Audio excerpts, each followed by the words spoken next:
হয়তো কালিৰ পৰা আচলতে ভোগদৈৰ যি বাঢ়নি পানী আচলতে ফেনে ফুটুকাৰে বাঢ়ি অহাৰ ফলত যোৰহাটৰ যি বানৰ পৰিৱেশ, সেই পৰিৱেশ কিন্তু এতিয়াও অতি চিন্তনীয় হৈ আছে।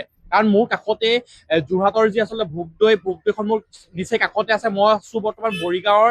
কালি যি আচলতে ভয়ানক এটা পৰিৱেশৰ সৃষ্টি হৈছিলে সেই অঞ্চলত, আৰু বৰ্তমান সময়তো চিপচিপীয়া যি বৰষুণ, সেই বৰষুণ হৈ আছে।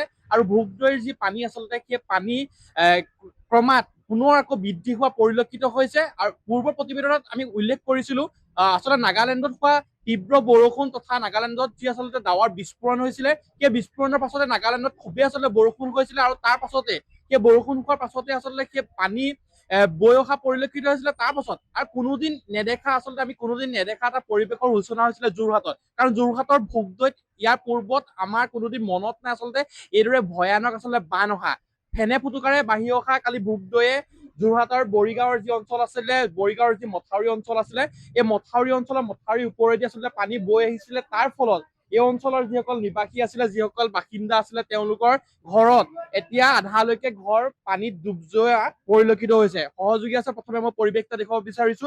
অতি চিন্তনীয় পৰিৱেশ। আৰু যদি দুজাকমান বৰষুণ আহে আৰু একে যদি আচলতে যি ভোগদৈ কাষৰ যি আচলতে মথাউৰি আছিলে, এই মথাউৰি পৰিৱেশ যদি একেই থাকে, এই মথাউৰিটো পুনৰ ছিগি যোৱাৰ সম্ভাৱনা আছে। প্ৰশাসনে কালি আহি আচলতে ইয়াত যি বালি ভৰ্তি বেগ বা বিভিন্ন বেগ ইয়াত দিয়া পৰিলক্ষিত হৈছিলে। কালি আমি পূৰ্বে প্ৰতিবেদন প্ৰস্তুত কৰিছিলো, কালি নিশাও প্ৰতিবেদন প্ৰস্তুত কৰিছিলো। এই বেগসমূহ আৰু যদি নাগালেণ্ডত বৰষুণ হয় আৰু ভোগদৈত যদি পানী এইদৰে হৈ থাকে, এই বেগসমূহ উটি যোৱাৰ সম্ভাৱনা আছে। এই বেগসমূহে পানীৰ যি গতিবেগ সেয়া যেন ৰাখিব পাৰিব, তাত কিন্তু প্ৰশ্ন আছে। এই ক্ষেত্ৰত যদি এইদৰে হয়, মৰিগাঁৱৰ এটা ডাঙৰ অঞ্চল, আৰু মৰিগাঁৱতে নহয় কেৱল মৰিগাঁও আশে পাশৰ যিসমূহ এলেকা আছে, ধেনুচোচা এলেকাই হওক বা আন এলেকাসমূহত, এই এলেকাসমূহতো কিন্তু পানী হোৱাৰ সম্ভাৱনা আছে। মই এটা পৰিৱেশ প্ৰথমে দেখাব বিচাৰিছো, এটা ঘৰৰ পৰিৱেশ।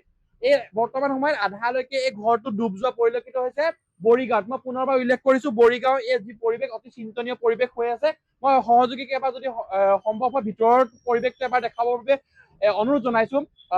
ভিতৰত এতিয়া আধালৈকে পানী, আচলতে ভিতৰত কোনো ধৰণৰ আচবাব ওপৰত তুলি ধৰিবলগীয়া এটা পৰিৱেশ হৈছে।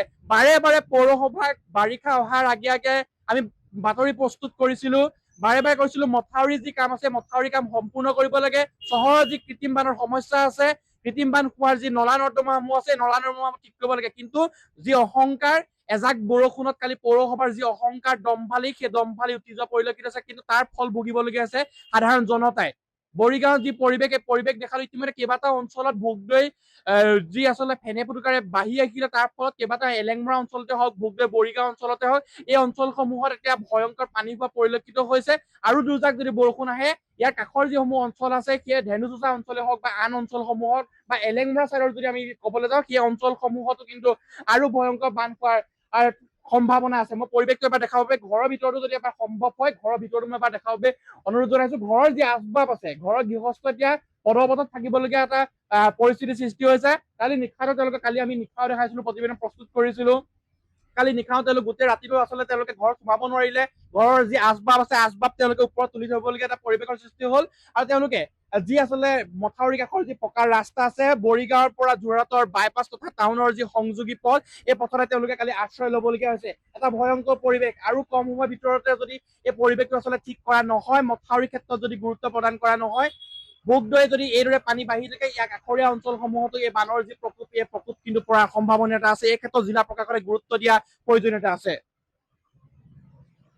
এককাললৈকে পানী কালি। এককাললৈকে পানী। কালি ৰাতিটো ক'ত থকা হ'ল? কালি ৰাতি ইয়াতে এই সন্মুখৰ মানুহ ঘৰতে বহি বহি কটালো। গোটেই ৰাতি কটাবলগীয়া হৈছে। জিলা প্ৰশাসনৰ ফালৰ পৰা আপোনালোকক কিবা সহায় কৰা হৈছে নেকি? তেনেকে একো পোৱা নাই। এতিয়া গোটেই বস্তুটো পানীৰ তলত। হয়, গোটেই আচবাবৰ পৰা ধৰি আপোনাৰ কিটচেনৰ গডৰেজ ইত্যাদি কৰি যত যি আছে চব পানীৰ তলত।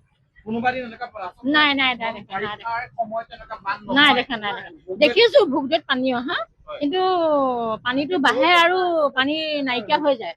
কিন্তু এনেকে ৰাস্তা বাগৰি অহা আজি 24 বছৰ হ'ল মোৰ বিয়া হৈ অহা, মই নাই দেখা এইটো পৰিৱেশ।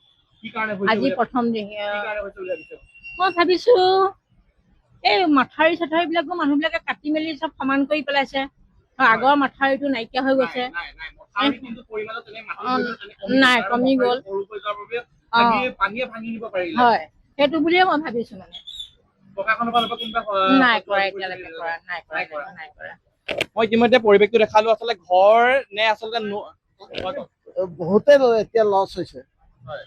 বিৰাট বস্তু ডেমেজ হৈ গৈছে একো সামৰিবলৈ সুবিধাই নাপাব ভবা নাছিলো পানী এনেকে মানে সোমাই যাব বুলি সোমাইছে আৰু ওলাই যাব সেইকাৰণে আমি বস্তু মানে বেছি হেৰি কৰিব নাপালোৱেই মানে এনেকুৱা অৱস্থা আমাৰ কোনো কালে হোৱা নাই এতিয়া এই অৱস্থাটো আমি আগন্তুক দিনবিলাক কেনেকে কটাম ভাবিবলগীয়া হৈছে হয় যোৰহাটৰ যি বানৰ পৰিৱেশ বান পৰিস্থিতি যি অতি চিন্তনীয় বৰ্তমানে হৈ আছে বৰষুণ কিছু কমিছে কিন্তু চিপচিপীয়া বৰষুণ যোৰহাটত এতিয়া অব্যাহত আছে ভোগদৈৰ যি আচলতে ফেনে ফুটুকাৰে কালি দিনটোত বাঢ়ি আহিলে কালি গোটেই আচলতে দিনজোৰা আচলতে বৰষুণ হৈছিলে তাৰ পাছতে কেইবাটাও অঞ্চলত আচলতে ভোগদৈ মথাউৰিয়েদি পানী বাগৰি অহা পৰিলক্ষিত হৈছিলে আমি কালিও প্ৰতিবেদন প্ৰস্তুত কৰিছিলো যোৰহাটৰ বৰিগাঁও অঞ্চলৰ মথাউৰিয়েদি পানী বাগৰি আহিছিলে যোৰহাটৰ এলেংমৰা যি অঞ্চল আছে এই অঞ্চলতো মথাউৰিয়েদি পানী বাগৰি অহা পৰিলক্ষিত হৈছিলে আৰু তাৰ পাছতে যোৰহাটৰ এই অঞ্চলসমূহ এতিয়া বানৰ কবলত